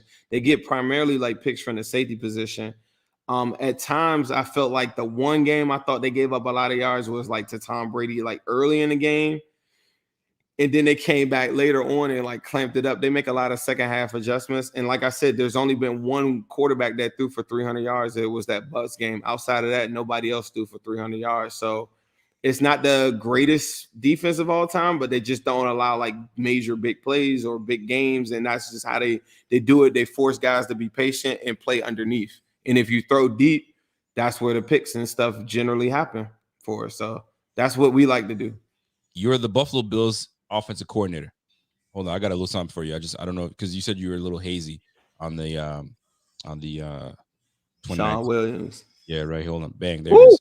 There it is. And that's Bates. 30. Who's number 30? That's Bates. Oh shit. Okay. I just want to remind you, who's coming your way. Who's coming your way. I like that. Here we go. I just want to give you one more shot. Bow wow. Do I get a chance to put some highlights up? I got some highlights from Monday night. Y'all want to watch some highlights? We can run some. Y'all want to talk to me about Trey White? We can run a couple highlights now. I have to give you a little something. I appreciate it. No, I do remember when you said it. I was like, I know somebody like whatever, but yeah, that's young Jesse Bates for sure. Yeah, young Jesse Bates. My man said, got him. So, real question though. Better come out there on Sunday and do it like you ain't got me yet till you get the dub. Like, I ain't sure. Cool highlight. You're offensive coordinator Ken Dorsey, and you've got to attack this defense that you speak very highly of. Where can we attack? Where would you attack? Right? What scheme? What would you do? Where is it that we can find there's a weakness? And this is where we got to exploit on this Bengals defense. I feel like the best way to attack it, like I said earlier, Eli, he's given up one 100-yard game on the season because he works as a system and they're tied at the string. Okay. Like Cam Taylor-Britt's not giving up 100. He's now going into his 11th or 12th start. Like, they don't give up a lot of yards. They're just a real good tackling team. And then they rely on the safeties in the back end to, pick it up and clean it up. So I just think that if they're able to get double moves, get miscommunication from the safeties or whatever, you'll see that Stephon Diggs should do a really good job. We saw a little bit of that on Monday night. Like, I think they're going to concede a lot of stuff underneath. I think that Beasley could be a big part in this game, and giving up a lot of underneath stuff. It's just all about, like, are they going to be able to stay patient with it? Because they're not trying to give up the big play. And I think they're going to try to bait him into a lot of stuff like deep. But if he can stay underneath and just go and, will and deal, whatever. But see, that's where the score thing kind of comes into play a little bit. When you're not scoring that fast, then it's just the time is just not feasible. And that's the game plan. It's like, we want to make you throw everything underneath perfect. Don't make a mistake. And that's generally like what they do. They go into a lot of concepts where they drop 7. It looks like a 4-man front, especially on third down. They rely on Trey Hendrickson and Joseph Osai to get pressure. That's just what they do. But I think that Dorsey should be able to say, we can run on these guys whenever we see these looks, and take those yards that they're showing us and don't get greedy and throw the ball down the field. He should be able to say pre-snap, if I get this look, Josh, this is how I want to take advantage of Eli or Cam Taylor-Britt. There's a lot of different ways that I feel like they can exploit it. And especially if he sees any man concepts like after the snap or whatever, if he sees a lane, then Josh needs to run.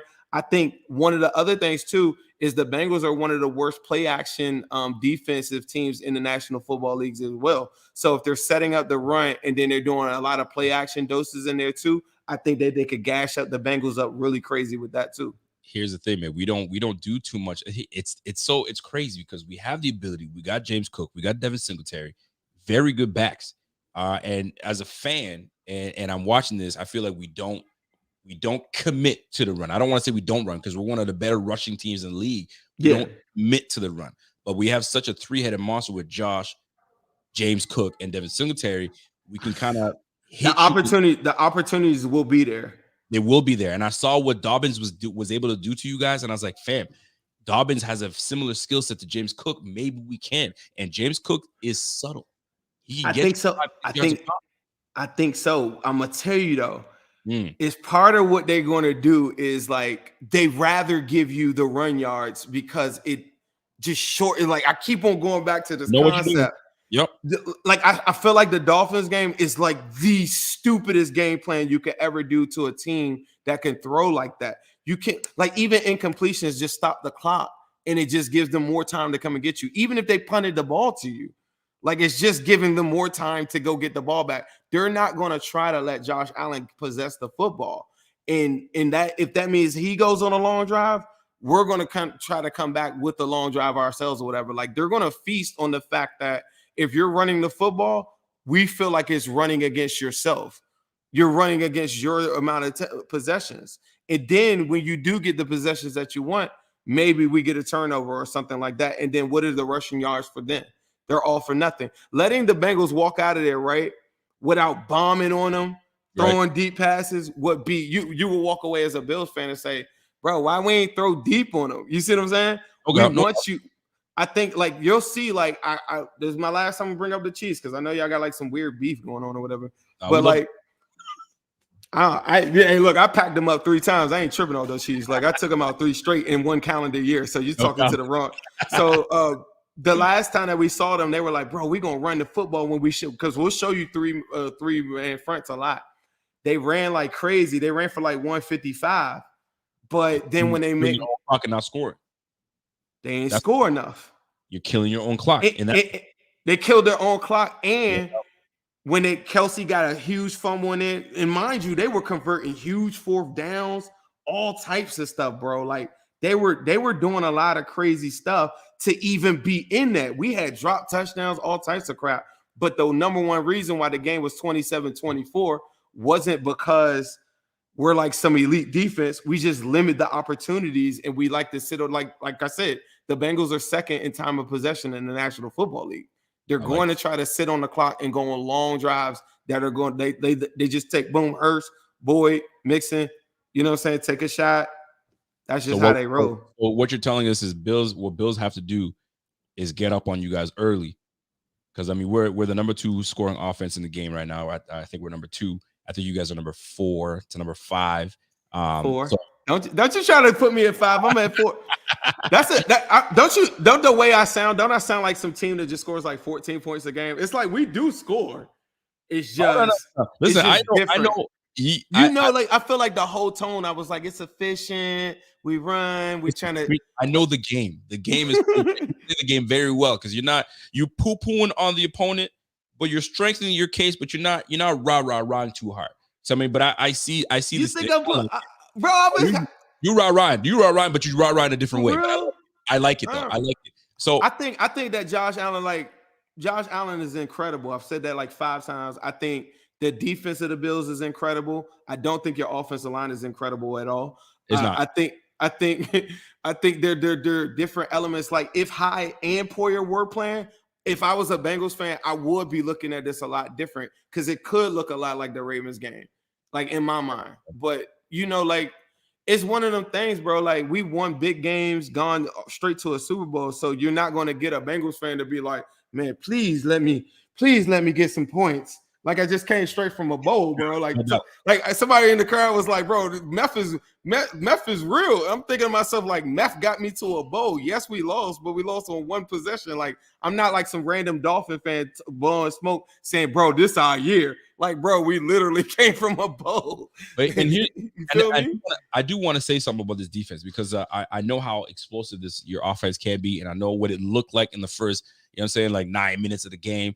It's a very small sample, but I mean, adjustments are made, and we all know the first 15 plays are scripted, so we know what we want to do, and it works out sometimes pretty well in your first 15 plays based on what we know what these guys like to do at the beginning of the game, but it becomes an adjustment game after that. So we get that part, right? Facts. The one thing I got to talk about this my defense, because this defense the whole year was one of the best scoring defenses. We weren't allowing a whole lot of stuff going down. We were obviously a little healthier, and injuries happen, so I'm not gonna hedge my thing on that. But at the end of the day, this defense is still a damn good defense. We've got very disciplined interior linemen. We've got two solid linebackers that are healthy, both of them at the same time.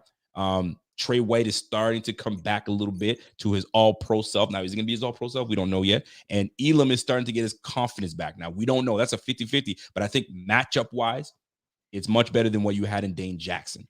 Dane Jackson is more of a zone corner. We have more of a man corner in Elam. So Elam might match up extremely well with T. Higgins, size, length, speed, all of that. And it's about the pressure, right?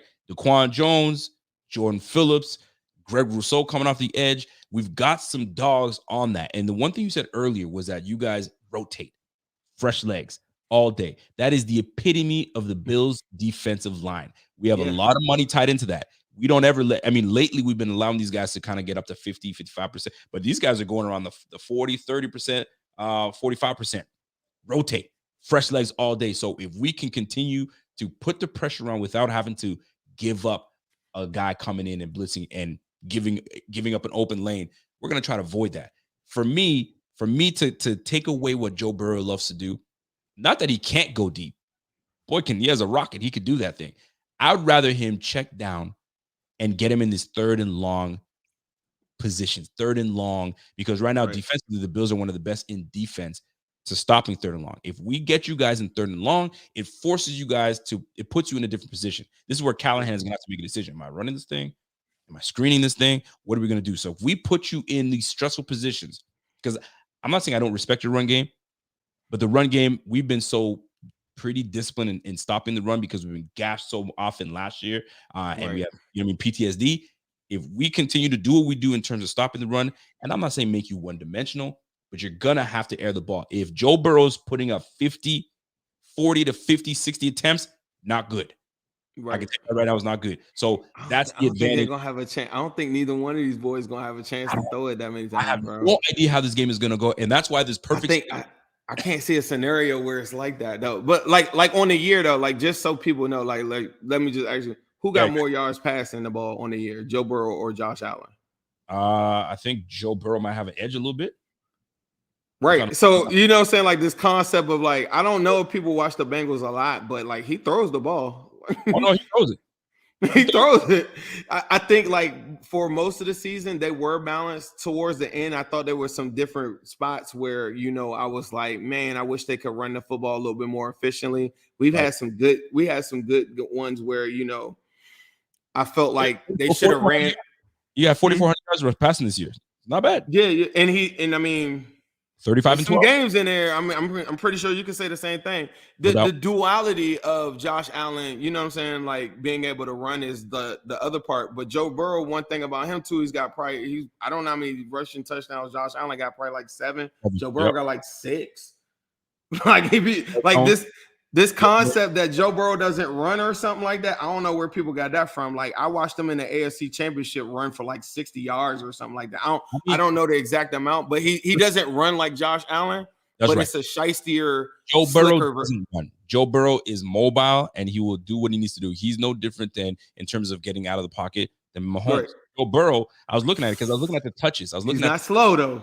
He ain't slow.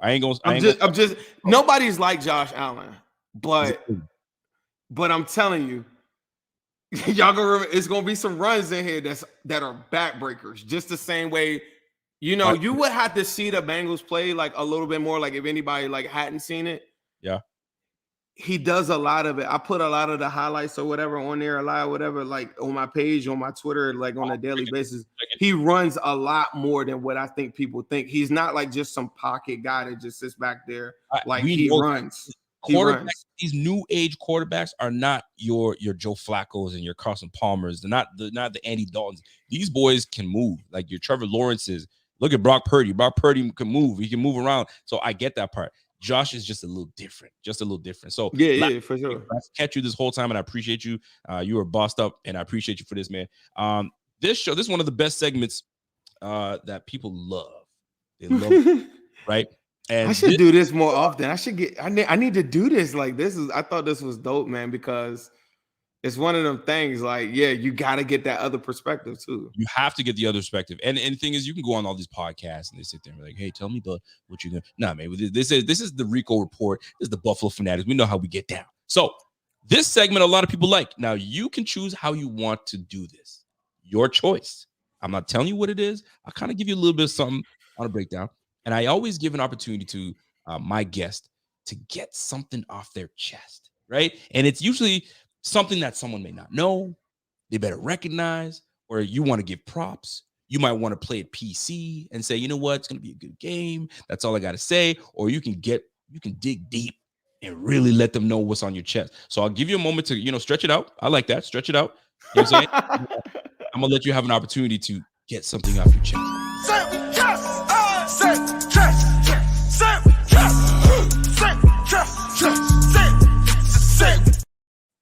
Ladies and gentlemen, my man Zim from the Cincinnati podcast has got something to say.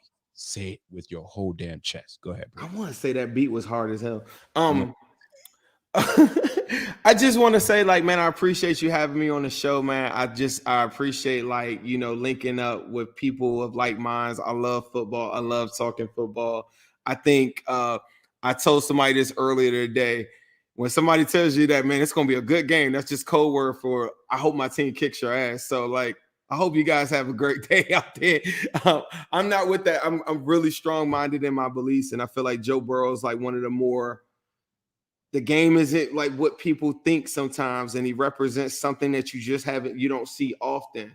And so does Josh Allen, and I respect that, and I think that these are two really good teams about to go head-to-head, and both fan bases haven't seen either one of these quarterbacks, I assure you. And I think in the system and the people and the powers that be show highlights and show different things like that, but they kind of leave out a lot of Joe Burrow stuff. And I think everybody's going to get a chance to see like what I'm talking about. It's very subtle sometimes. Sometimes it's right in your face, but he never has disappointed me. I've seen this guy do things that you've never even imagined. People walk out of those games and say it's luck. I disagree. It is something about this dude and what he instills in the rest of the team. You're going to walk out there and say the defense carried. You're going to say the kicker carried. You're going to say all these different things happen, but it's like there's magic that happens around him where he just has these things where he comes back and he just delivers. Like he just brings the goods, bro. And I think I want everybody to see that on the biggest stage. It would have been dope to have it like at night, like how it was on that Monday night game, but I think you got a glimpse of it. So anybody that's saying they don't see it, I think you're kidding yourself. Like you got to understand this dude is very, very accurate. And I kid you not, if he gets the chance to put a knife in your heart, he will not miss. That is my promise to you. I like that. You said it with your chest right there. And it's that last part. If he has a chance to stick it in your heart, he will do it. Now, I respect Joe Burrow, and you know what? And funny enough, when this Monday night game took place, and obviously the unfortunate situation happened, all I was reading and seeing was how like legit close and respectful Bengals and Bills fans were. There was no animosity. There was no rah. There was no like hate like you would have against the Ravens or whatever. It wasn't like that. And these two franchises have been around for a long time. We've had our battles in the past, in the 90s and so on and so forth. So there's no like, we hate this team like the Bills hate the Patriots or the Bills hate the Cowboys. There's no hate. So it's funny how this is going to play out. And like you said, man, this is going to be a good game. That's exactly right. I just hope my team wins because I don't know what direction this game is going to go in. And that's the fact. My man Silas comes in with a super chat. Salute to my man Cy. Cy comes in. He's been holding it down in the spaces. Boy, that boy, he's got battery back. That boy's battery gets stay charged, right? My man Silas says, yo, Burrow is ahead of Josh by about 180 yards. Josh sat 2.5 quarters, right? We need to rush Burrow the same way we play Patrick. Compress the pocket and try to force him away from using the whole field. And it's a good point. And once thing is, we have the linemen to really push the pocket. It's about getting your quarterback off the spot, not necessarily getting him to scramble, but getting him off the spot and uncomfortable. Joe Burrow is good enough to be in uncomfortable places and still make plays. And that's where we just have to close. This is where guys like Von Miller would have been perfect for a game like this. But now the young Bucks got to step up. And that's what it's going to come down to. So Hendrickson, Hubbard, Logan, you know what I'm saying? Jesse Bates, Von Bell, Eli Apple. This is going to be a damn game. You know what I'm saying? Offensive side, T. Higgins, Hayden Hurst. The one thing that we didn't talk about, and you thought I was going to let you get away with it. There's no way I can. Your offensive line. How concerned are you? You got Jonah Williams out, Lyle Collins out, and now Kappa out. And you got 3, I don't want to call them new linemen because I know they're not new linemen. You got linemen that have some experience. But for me, chemistry is everything. How concerned are you that you don't have your starting 5 going up against a very good defensive front from the Buffalo Bills? If I answer this question, are you going to answer my question I have back for you? 1,000%. Okay. We're going to be real here, right? You're going to be dead ass real. That's the only way. So now, you'd be a fool not to be concerned with, like a brand new starting left tackle, brand new right tackle, and a brand new right guard. It's the thing that I'm, like if you're a Bengals fan, you got to be sitting there saying, how like I heard people say, well, if Josh Allen doesn't turn the ball over, like we're gonna win. Like if they block for Joe Burrow, I feel really confident. But you know how that goes. Like you just don't know because you haven't seen this alignment together. And I did see a rep with the and I've been posting it. The guy Jackson Carmen starting at left tackle. I thought he looked really good last week in his, like in his first start at left tackle. I thought he looked better than Jonah Williams at time because because of his stature. Jonah Williams has been like an undersized tackle that our fans argue should have been a guard, and he's given up like 14 sacks on the season and probably been the most inconsistent portion of our offensive line. The Alex Kappa injury last week was the one that I was like, oh my God, that was the best guy on our offensive line. Y'all don't know he blocked for Brady in Tampa Bay and stuff. Right. So that was a big pick. That was the best guy. Lyle Collins, he was battling like a back injury all year. The guy, and I loved him in the run game, and I thought he was amazing in that. In pass blocking, he got a habit of like lunging and stuff like that. He was the lowest graded pass blocker on our team. The kid Adeniji came in. He started on the Super Bowl team or whatever, which brings me to my last point. I think that he's cool, but he struggles with power. So Russo has to go crazy on him. Like that's a big matchup for you guys. Like he cannot Russo. Like I don't know if Russo had a pressure or a sack or anything last week, but he has to be. He did. Yep. Okay, I didn't see that one. You best believe it. He had a pressure, and I think he had 0.5 of a sack, I believe. Or I think I rewatched it. I rewatched the game though for sure. So check that. But I think I didn't think. But be that as it may, I think that Adeniji struggles with power and stuff, and Russo brings power. So that's a guy that 100% they need to be watching for. But I will say this, and my final point on that is that if you were to ask me, is this offensive line better right now than what it was last year? Even with the 3 things that you just said? Yep. Hell yeah. Okay. Like that line, the line from last year, horrible. Like Joe Burrow just threw go balls all day and all this underneath stuff. It was like ball out quick, whatever, and go balls. It was no 5-step drops or anything like that. We've evolved into that. So that's the one thing I can say. I think the line sucked like the worst ever last year. Right now, they just suck. Now, my question to you is, how confident do you feel about your offensive line? You know what? My offensive line is a very listen. Let me put it this way: I do 7 sacks. I know. I do not feel the 7 sacks is it was game plan. It was more so about the game plan of we're going to.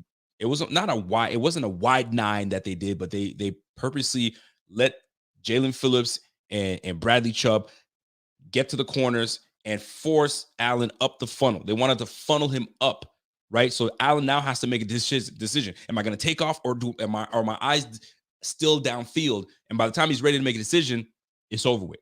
So it was a lot of self-inflicted sacks. Was it because our line was so horrible? Not necessarily. It was more so Josh just indecisive on what he wanted to do and take it, and they got him.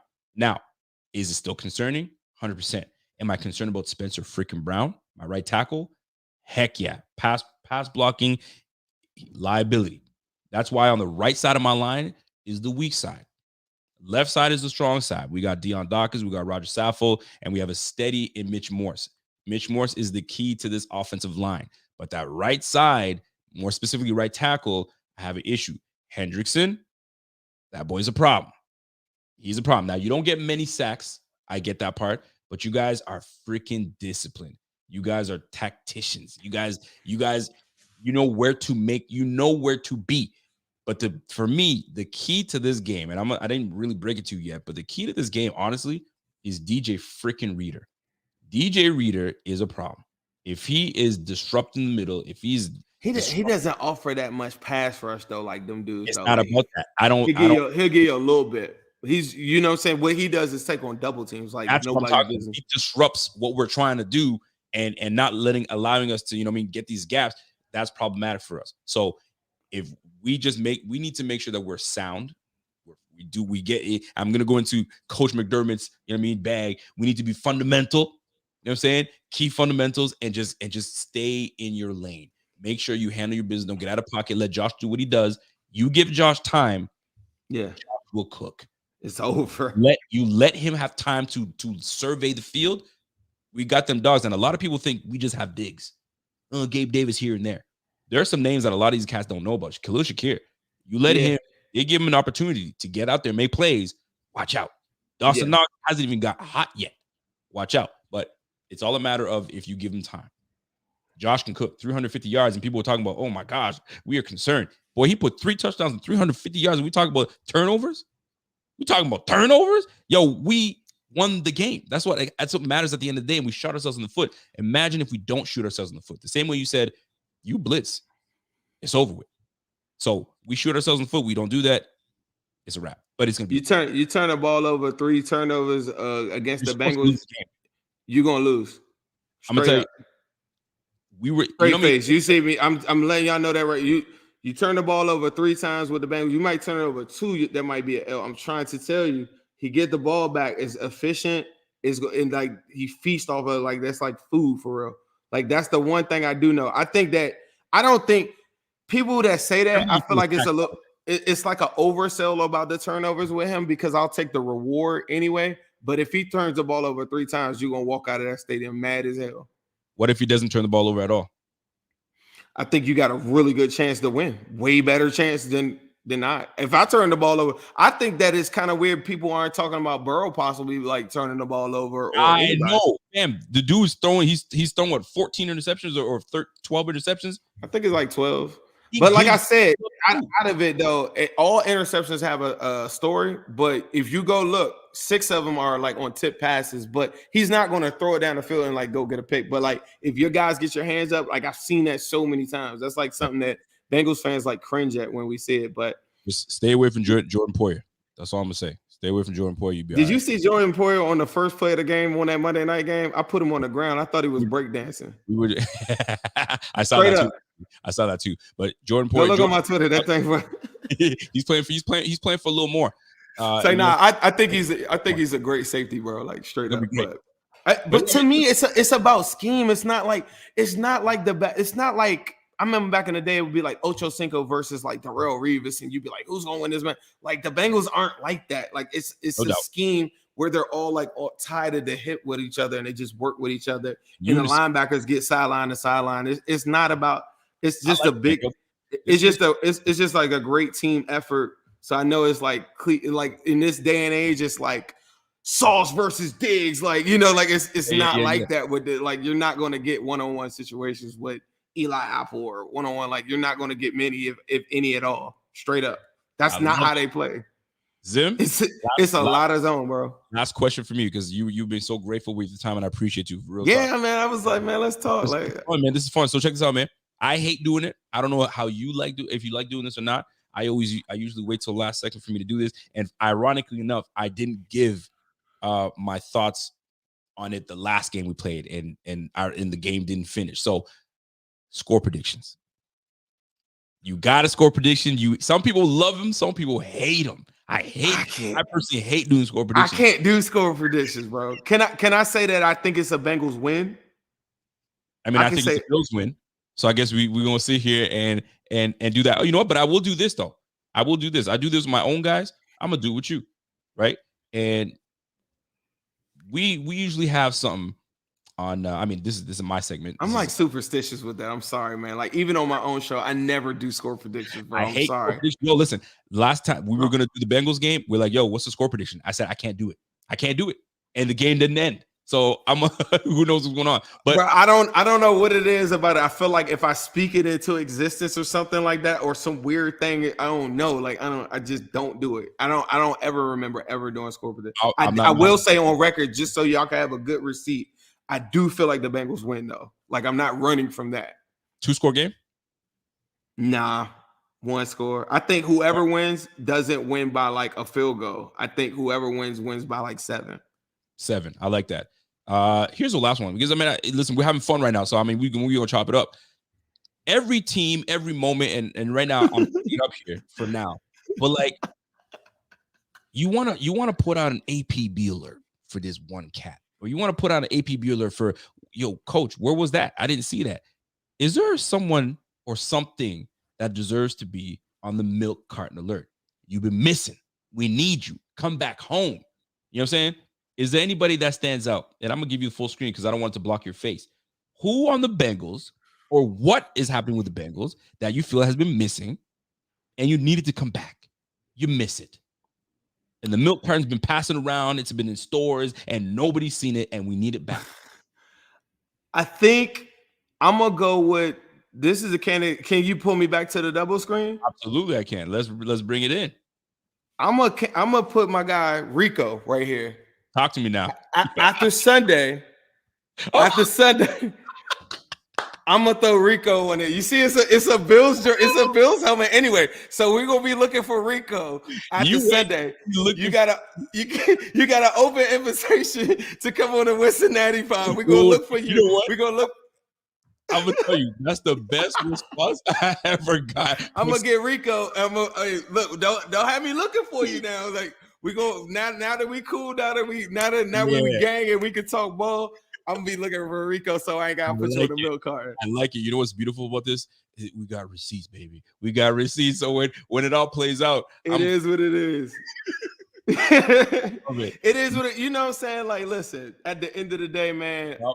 Like I said, I love football. I do got to get out of it, but I appreciate you having me on here, and I just think that it's a beautiful thing. And some people like take a little bit more into it and just be on some like, oh my god, like look, either way, win, lose or draw, man, like it's all love, fam. I appreciate what you're doing. I appreciate like fans in here turned up. Like that's what I want to see, and I just think that we got to do more of this building, and we got to get everything out. You know, like you were saying some of the stuff before you came on it. I love having these conversations because the masses and the powers that be aren't allowing our teams. Like our teams have a lot of similarities. Like on a history alert, I mean on the history side of it, there's a lot of different players that haven't got their just due.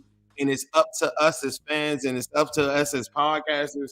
It's up to all the people to make sure that people getting the proper information so that guys get their just due. So win, lose, draw, man, like we're gonna still be able to turn up, get money, live another life, and have our family come home to talk ball, whether it be whatever, you know what I'm saying? Win, lose, or draw, we're gonna have a good time, and we doing it for the sport of football. You feel me? Yes, sir. Ladies and gentlemen, my guy Zim from Win City Podcast came through, blessed the show. We need to have you back another time, man. This was a good link up. I think these are necessary for fans of the team from both squads to kind of partake and have a little fun. So listen, I appreciate your time, man. Handle it. Go handle with your family. Much love. Is Who Dey Nation. You know what I'm saying? You gotta come. You're gonna come on a Cincinnati Pod, right? No doubt about it. You know I'm gonna bring the energy. That's what I do, baby. So we gonna catch you on the flip side. That's my man Wim. Zim, salute. Appreciate you, man. Catch you on the flip side. Appreciate y'all, man. No doubt about it. Let's go. That's my guy Zim came through. If you guys appreciate that show, smash that like. If you guys appreciate that show, hit that subscribe button. We hit that 25K subscriber and it feels so damn good. Let's keep it moving. And folks, just like that, the show's done. I thoroughly enjoyed that show. It allows me to chit chat, allows to, to be in our element. You know what I'm saying? Salute to my man Silas that put me on. Love it. Silas been killing in the game right now. So love every bit of it. I got to give a shout out to my man Zim came through, and that's the first time somebody put me on the damn milk carton alert. How dare he? You know what I'm saying? And I hope I'm not on the damn milk carton alert, because I definitely would have been on the milk carton alert if we lost to the Dolphins. You would have saw me say, peace, I'm out. But that ain't going to happen. Bills are going to win this one. I feel it. I feel it's going to be a good game. You know what I'm saying? But real talk, shit talking aside, heck of a game that's going to happen between the Bills and Bengals. Like, this is long overdue. This was supposed to happen on the bright lights Monday night. They put us on a 3 p.m. game. You think they would give us a night game, but it doesn't matter. We got to handle business. We got to stay injury-free. We got to stay mistake-free. We got to be disciplined. The same way they're disciplined on defense, we've got to be disciplined on offense. Josh Allen, do not be afraid to take the check down. Your opportunity will come for you to strike. I don't give a damn who's back there. Von Bell, Jesse Bates, don't give two shits. Take what they're not covering guys like Diggs all day and Gabe Davis and Dawson Knox. You don't get guys like that. You didn't have that playing against the Ravens. You know what I'm saying? This is a different beast. And I'm looking very much forward to this. So, folks, smash that like. If you're a Bengals fan in this thing, it's going to be a heck of a game. Smash that like. Show some love. And if you guys haven't followed, follow the brand on every social media platform, IG, Twitter, Facebook, TikTok. You know it. We're everywhere. If you guys have not followed me yet on Twitter, right here, Rico _BF_. That's how we do. And that's it for me. I got to get ready to get this flight. I'm about to be in Ontario, going to visit my mom's and watch the game out there. So I'm not going to be in my element. So I'm going to take all my stuff with me and we out of here. So, folks, that's it for me. Y'all enjoy the rest of your evening and the rest of the weekend. We'll see you Sunday for pregame. Ooh, I cannot wait. Ladies and gentlemen, it's the Rico Report. It's the Buffalo Fanatics. And I'm gone. Have a good evening. And we'll catch you guys later. Peace. Hey.